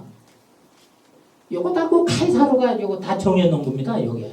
또 두 사람은 카이사르 암살파입니다만. 그래서 기원전 43년 1월 1일에서 3일까지 로마 언론에 결의합니다. 그래가지고 옥타비아누스한테도 군대 주의권을 주고 그 다음에 이제 이때 이제 그 만약에 옥타비아누스의 군대 중에 그 마르스 군단하고 제사군단이 이기면은 승리하는 경우 안토니와 싸워서 승리하면은 1인당 5,000데나리우스씩 보너스를 주겠다. 이렇게 언론이 결의합니다. 자, 그 다음에 이제 그 데나리우스 저 그림도 하나 이제 보여주겠습니다만 1데나리우스는 병사가 하루에 받는 일당입니다. 그러면 500데나리우스는 며칠이죠? 500일이죠? 근데 오늘날 그냥 2년치의 봉급을 약간 상회하는 거다. 이렇게 생각을 합니다. 그런데 500데나리수가 2년 넘는 봉급이죠. 5,000데나리수는 얼마냐? 20년입니다. 20년. 아니 보너스 안토니스와 싸워가지고 이기면은 20년 이상의 봉급을 일시불로 보너스를 받아? 얼마나 좋습니까? 나라도 춤을 추면서 싸우겠습니다. 20년간 이렇게 이제 약속을 합니다. 그래서 이제 그 43년 4월에 이제 견전 43년 4월에 하전에 모데나입니다. 이탈리아. 여기서 그 판사 히로디우스 데키무스 프루투. 요 데키무스 프루투스는 또 다른 암살자입니다. 저 주역은 마르쿠스 프루투스. 요건 이제 다른 프루투스. 옥타비아누스 이렇게 군대와 안토니스 군대가 이제 전투를 벌이는데 문제는 또 이게 국가가 저 나라가 안 되려면은 또 이런 또 콘술 히로티스하고 판사가 죽습니다. 둘 다. 하나는 전사당하고 하나는 부상당했다 죽고 그런데 한 사람이라도 콘술이 살았으면 또 로마가 가지고 유지됐을 겁니다. 근데 나라도 저는 그 튀케에서 운명의 여신이 이제 이제 작동한다고 굳게 믿는 사람인데 나라도 이렇게 운명에 따라서 이제 이 전망에 이제 왔다 갔다 하는 그런 케이스가 있는데 바로 이 경우입니다. 히로티스 판사 둘 중에 하나가 한 명이 살았어도 되는 건데 둘 다 죽습니다. 그렇게 되니까 옥타비아누스가 나를 콘술 시켜달라고 합니다. 이겼으니까 콘술 시켜달라고. 근데 원래 콘술은 40대가 돼야 됩니다. 40대. 저 40대가 돼야 콘술인데 요게 18살짜리가 콘솔 달라고 그러니까 이게 올라오는들 가만히 보니까 이게 너무 어리지 않느냐 뭐 그래가지고 이제 그럽니다만은 그리고 그 견전 43년 뭐 좀 띄워가지고 견전 43년 5월 13일 날 요때 또 원론 회의를 해가지고 결의를 하는데 5,000데나리스 주겠다고 그래 놓고서 반을 뚝 잘라가지고 2,500데나리스로 반을 삭감합니다. 그래서 전쟁에서 뭐 최후 승전을 하게 되면 2,500데나리스 주겠다. 그러니까 아니 그렇게 되면 어떻게 됩니까? 20년 이상의 봉급이 한꺼번에 받는 게 10년의 봉급으로 줄어들죠. 그러니까 옥타비아누스 군대들의 화가 날 때로 났죠. 그래서 또 요것마저 주려고 그래가지고 그 키케로가 트리부팀이라고 하는 전쟁제를 이제 뽑게 되는데 이때 4% 고율입니다. 4%의 고율의 전쟁세를 징수하려고 시도합니다. 보통 이제 0.1%, 0.2% 그런데 0.4, 그냥 4%는 40배가 넘는 거죠. 아니 공화정 때도 말이지. 그러니까 견전 167년에 중단됐다가 견전 44년, 그러니까 124년 만에 처음으로 이제 전쟁제를 부활시키는데 40배 이게 말이 되느냐고 올라오는데 이때 이제 세금을 냈으면 또 제 공화정 살아나는데 세금을 안 냅니다. 그러니까 결과는 뻔합니다. 옥타비아누스는 콘술직을 달라. 그 휘하의 병사들은 2,500데나리우스 아니 5,000데나리우스 전성 보너스를 현금으로 일시불로 달라 요구하면서 어디로 가느냐?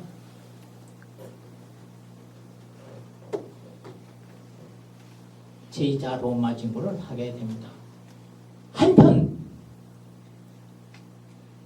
안토니우스는 이제 무티나스 패해가지고 저쪽에 그 알프스 쪽으로 가가지고 그때 레피두스가 이제 또 정예 군단을 이끌고 있었는데 레피두스와 싸움을 하겠는데 레피두스는 이게 변덕쟁이입니다. 로마 원로원에 가붙을까? 안토니우스 편에 가붙을까? 이랬다 저랬다 하고 있는데 레피두스 휘하에 6군단하고 제10군단, 특히 제10군단 병사들이 카이사르 살아생전에 카이사르한테서 마실리아, 지금 마르세유입니다. 마르세가 아르레타 이거는 아를르, 지금 프랑스 그 지역인데 거기에 카이사르한테 땅을 받은 게 있습니까? 잘 갈아먹고 살고 있는데 원론 쪽에서 그 땅을 뺏어가지고 옥타비아누스 군대한테 땅을 주겠다. 이렇게 이제 결의를 하게 됩니다. 그러니까 제10군단 병사를 화가 나가지고 밤중에 레피두스한테 딱 창을 들고 가서 안토니우스와 손잡아라. 그래가지고 안토니우스와 손을 잡고 이제 내려오는데 그때에 옥타비아누스는 이미 기원전 43년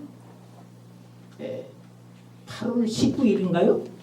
네. 기원전 43년 8월 19일 카이사르 암살당한 지 정확하게 1년 5개월 4일 만에 제2차 로마 진군 해가지고 로마로 가가지고 콘술이 됩니다. 콘술이 되고 자기 휘하 병사들한테 5천 데나리씩 보너스를 주고 그래서 딱 대기하고 있다가 북방에서 내려오는 안토니우스 레피두스와 손을 잡고서 그해 12월 6일 기원전 43년 12월 6일 날 제2차 삼두정치가 이제 성립이 되고 그리고 세 사람이 모여가지고 우리가 이렇게 단합을 보여줄 때가 됐는데 어떻게 할까? 우리가 제일 사랑하고 애지중지 느끼는 사람 한 사람씩 희생물로 죽이자. 그래서 안토니우스 레피두스보다 옥타비아는 키케로. 안토니우스가 요구했다고 그래요. 키케로. 그래서 키케로가 이제 죽게 됩니다.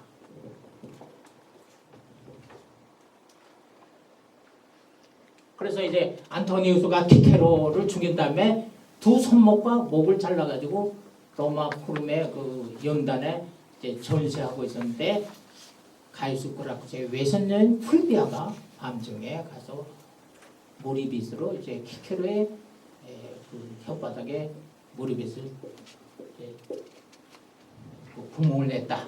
그래서 이제 공화정의 종말을 한다고 했습니다. 요거는 이제 그 카이사르의 암살 장면입니다. 60명이 이제 달라붙어가지고 죽입니다. 요거는 이제 그 이미 제가 이제 그 말씀을 드렸습니다.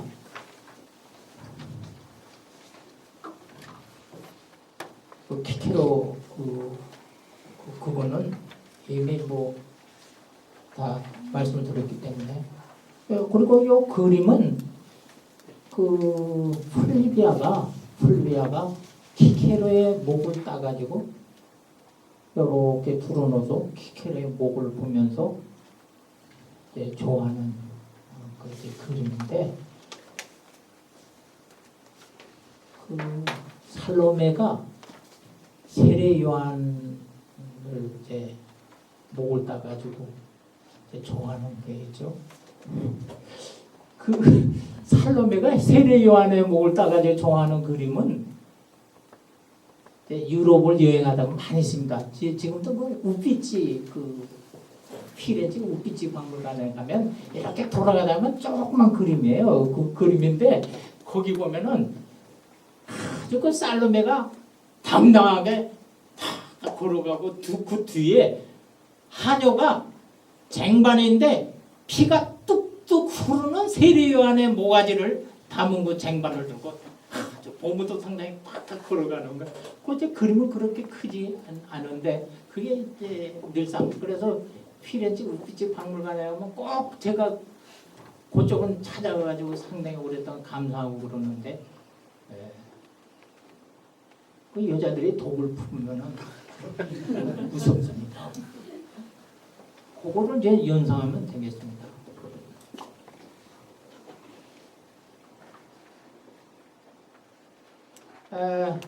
요거는 뭐 이미 그 설명을 했습니다. 마케도니아 군단의 향배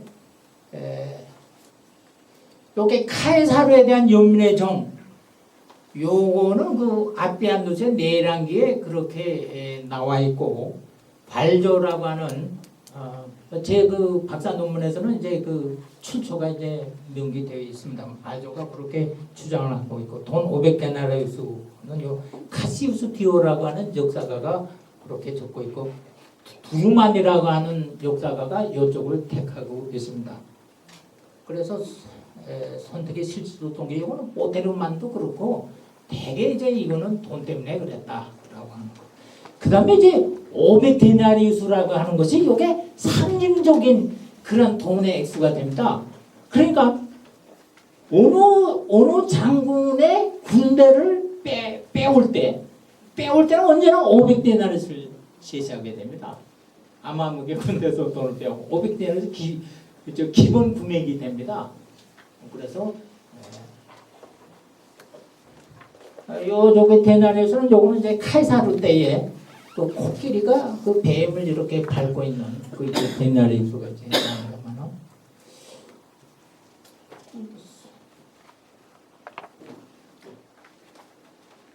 요거는 이제 그 소가토가 아까 자기를 했다고 했는데 플루타르쿠스의 용전의 소가토전에 보면 이 소가토가 얼마나 공화정을 위해서, 그러니까 카이사르가 항복하면 살려주겠다 그러니까, 야, 내가 왜 너한테 항복하냐? 공화국을 위해서 이제 자기를 한다. 그래가지고 그 플루타르쿠스의 그 용전에 아주 엑사이트하게 아주 그 잘 묘사가 되고 있습니다.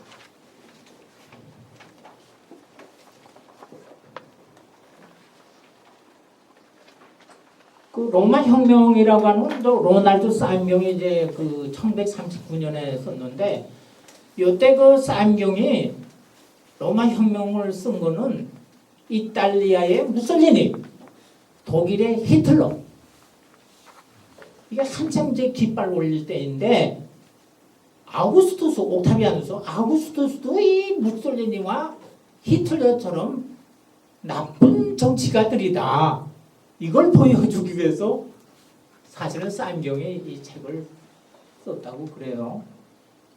너무 아우구스투스 너무 칭찬을 받고 있는데 실은 무솔리니와 히틀러와 같은 녀석들이다, 뭐 이 녀석이다, 이렇게 이제 한 건데, 그 사임경의 그 더 로만 레볼루션이라고 하는 거는 노벨 문학상 후보 작품에 들어갔습니다.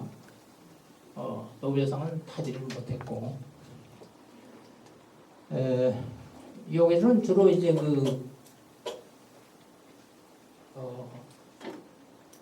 요거는 이제 저하고 김덕수 교수가 이제 뭐 이미 로마 혁명사로서 1, 2권으로 번역을 했다고 그랬습니다만은, 여기를 읽어볼 것 같으면 그 로마의 그 지배층에 관해서 이제 주로 사임경이 이제 썼습니다. 그 하층, 뭐 군대라든가 평민이라든가 이런 것들은 쓰지를 않았고, 그게 이제 결정으로 지적되고 있는데, 그래서 60년대, 70년대 이제 나온 업적들 대개 군대, 평민 뭐 이런 업적이라고 할 수가 있겠습니다. 아구스투스의 프랭키파투스의 확립은 4개의 학설이 있습니다. 이거는 제가 아우구스투스의 프랭키파투스의 확립이라고 하는 논문에서 제가 썼는데, 아우구스투스의 프랭키파투스, 이 원수정, 제일 시민의 정치라고 하는데 실제로 제정입니다. 제정이 실질적으로 확립된 게 언제냐? 헤오도르 몸제는 양두정이라고 그래가지고 기원전 27년에 제정이 수립됐다. 또 어떤 역사가는 아니 종신호명관의 권한을 부여받는 기원전 23년이다. 아니 종신 콘술의 권한을 부여받는 BC 19년이다. 아니라 북부청으로 받는 BC 2년이다. 이렇게 4개의 학설이 있습니다. 어쨌든 우리가 그 여기에서 그 역사적 교훈을 얻는다면은, 공화정의 지지 기반 중에 가장 큰 것이 이제 군대와 국고입니다. 이 군대와 국고가 2개 큰 지주인데 이것이 이제 무너졌다.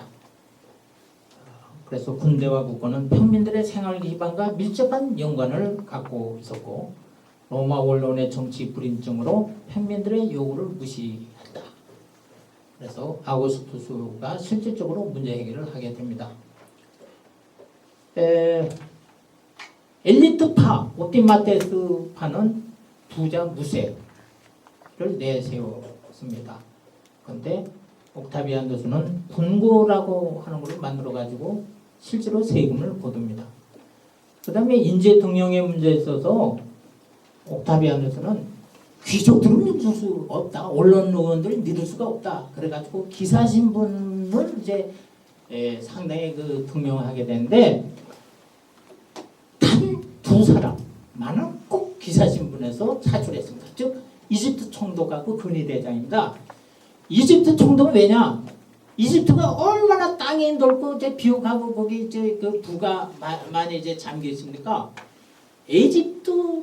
이집트에서 나오는 돈은 모조리 전액 아우구스투스의 개인 호주문으로 들어갔습니다.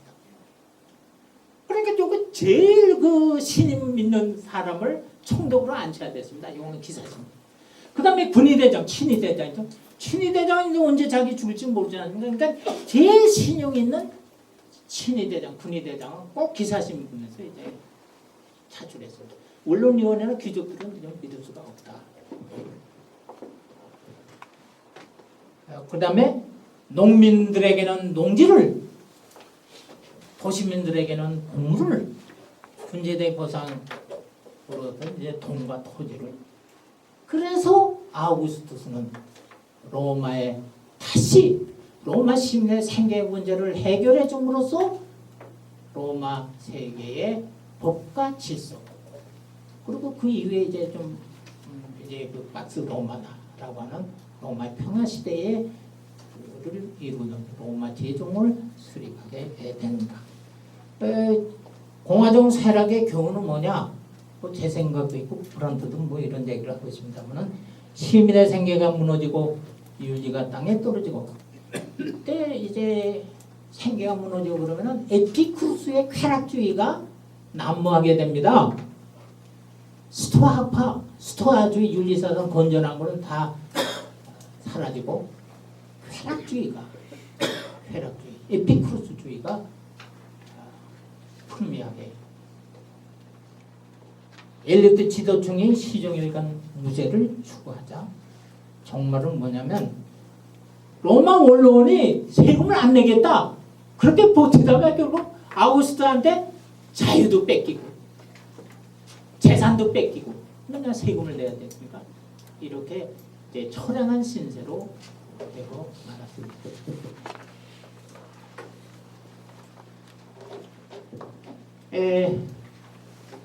끝나면서 사실은 이 강좌가 페드로 몸전의 로마사 그 번역을 이제 기념하기 위해서 이제 만들어진 건데 제가 제 일간 첫 시간에 페드로 몸전의 로마사에 기여한 바가 얼마나 컸는가 그거를 자세하게 말씀을 드렸습니다. 그리고 그 다음에 제가 이제 강의를 하면서 페드로 몸전이 로마 역사로서 얼마나 날카롭고 또 통찰력 있는 그러한 그 해안을 가지고 로마 역사를 끝으로 봤기 때문에 얼마나 많은 로마사 연구에 이제 큰 기여를 했는가 그거를 틈틈이 말씀을 드렸고 또 그러면서 한편 몸전의 몸전의 그 잘못된 역사 소설도 뭐 이를테면 그라크 형제 개혁에 있어서 로마 시민과 이탈리아 시민들한테 똑같이 농지를 분배해줬다. 이런 거는 오늘날 이제 그 시대에 뒤처진 그런 그 견해라는 것도 이제 밝혔습니다. 그러나 한 가지 꼭 알아야 될 것은 1902년에 몸전의 로마사는 노벨 문학상을 탔다는 것입니다.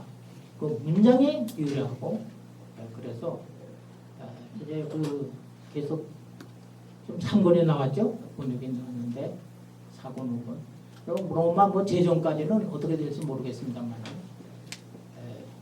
계속 한번 읽어보시고 그 몸전의 그 유게라 말대에서는 몸전은 모르겐이라는 말을 씁니다. 모르겐 506개라고 되면 500 모르겠라고 하는데 예, 그런 거 이제 나왔을 때 그러면 제 강의도 이제 좀 회고하면서 이렇게 좀 읽어보시면은 유익하고 또 재미도 좀 아주 없지는 않을 겁니다. 그동안 정말 고맙습니다. 대단히 감사합니다.